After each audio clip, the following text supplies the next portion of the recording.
بسم اللہ الرحمن الرحیم۔ صحیح بخاری حدیث نمبر 3۔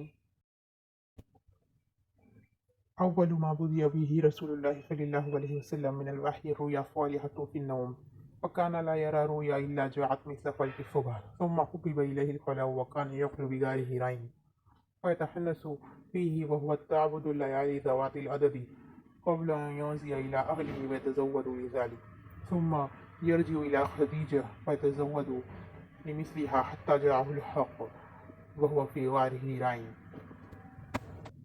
فجاءه الملك فقال اقرأ قال ما أنا بقارئ قال فأخذني فغتني حتى بلغ مني الجهد ثم أرسلني فقال اقرأ قلت ما أنا بقارئ فأخذني فغتني الثانية حتى بلغ مني الجهد ثم أرسلني فقال اقرأ فقلت ما أنا بقارئ فأخذني فغتني الثالثة ثم أرسلني فقال اقرأ باسم ربك الذي خلق خلق الإنسان من علق اقرأ وربك الأكرم سورة علق. فرجع بها رسول الله صلى الله عليه وسلم يرجف فؤاده فدخل على خديجة بنت خويلد رضي الله عنها فقال زملوني زملوني فزملوه حتى ذهب عنه الروع فقال لخديجة وأخبرها الخبر لقد خشيت على نفسي فقالت خديجة كلا والله ما يخزيك الله عبدا إنك لتصل الرحم وتحمل الكل وتكسب المعدوم وتقري الضيف وتؤين على نواعب الحق وانطلقت به خديجة حتى عتت به ورقة بن نوفل بن عم خديجة وكان امرأة نصر في الجاهلية وكان يكتب الكتاب العبراني ويكتب من الإنجيل بالعبرانية ما شاء الله أن يكتب وكان شيخا كبيرا قداميا فقالت له خديجة يا ابن عم اسمع من ابن أخيك فقال له ورقة يا ابن أخي ماذا ترى فأخبره رسول الله صلى الله عليه وسلم خبر ما رواه فقال له ورقة هذا الناموس الذي نزل الله على موسى عليه السلام يا ليتني فيها جزءا ليتني أكون حيا إذ يخرجك قومك فقال رسول الله صلى الله عليه وسلم أو مخرجيهم قال نعم لم يأتي رجل قط بمثل ما جئت به إلا عودي وإن يدركني يومك أنصرك نصرا معزرا ثم لم يشب ورقة أن توفي وفتر الوحي وأنصرك نصرا معزرا ثم لم يشب ورقة أن توفي وفتر الوحی۔ ترجمہ: نبی کریم صلی اللہ علیہ وسلم پر وحی کا ابتدائی دور اچھے سچے پاکیزہ خوابوں سے شروع ہوا۔ آپ صلی اللہ علیہ وسلم خواب میں جو کچھ دیکھتے وہ صبح کی روشنی کی طرح صحیح ثابت ہوتا۔ پھر من جانب قدرت آپ صلی اللہ علیہ وسلم تنہائی پسند ہو گئے اور آپ صلی اللہ علیہ وسلم نے غار حرا میں خلوت نشانی اختیار فرمائی اور کئی دن اور رات وہاں مسلسل عبادت اور یاد الہی میں مشغول رہتے۔ جب تک گھر آنے کو دل نہ چاہتا توشہ ہمراہ لیے ہوئے وہاں رہتے۔ توشہ ختم ہونے پر ہی اہلیہ محترمہ خدیجہ رضی اللہ عنہا کے پاس تشریف لاتے اور کچھ توشہ ہمراہ لے کر پھر وہاں جا کر خلوت گزی ہو جاتے۔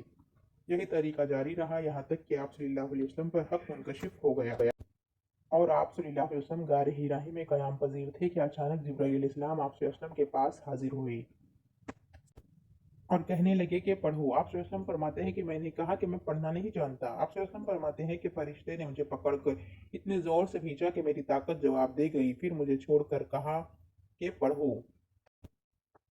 میں نے پھر وہی جواب دیا کہ میں پڑھا ہوا نہیں ہوں۔ اس فرشتے نے مجھ کو نہایت ہی زور سے کھینچا کہ مجھ کو سخت تکلیف محسوس ہوئی۔ اس نے کہا کہ پڑھو۔ میں نے کہا کہ میں پڑھا ہوا نہیں ہوں۔ فرشتے نے تیسری بار مجھ کو پکڑا اور تیسری مرتبہ پھر مجھ کو کھینچا، پھر مجھے چھوڑ دیا اور کہنے لگا کہ پڑھو اپنے رب کے نام کی مدد سے جس نے پیدا کیا اور انسان کو خون کی پھٹکی سے بنایا۔ پڑھو اور آپ کا رب بہت ہی مہربانیاں کرنے والا ہے۔ بس یہی آیتیں آپ صلی اللہ علیہ وسلم جبرائیل علیہ السلام سے سن کر اس حال میں غار حرا سے واپس ہوئے کہ آپ صلی اللہ علیہ وسلم کا دل اس انوکھے واقعے سے کانپ رہا تھا۔ آپ صلی اللہ علیہ وسلم خدیجہ رضی اللہ عنہا کے ہاتھ تشریف لائے اور فرمایا کہ مجھے کمبل اڑا دو، مجھے کمبل اڑا دو۔ خدیجہ رضی اللہ عنہا نے آپ صلی اللہ علیہ وسلم کو کمبل اڑا دیا۔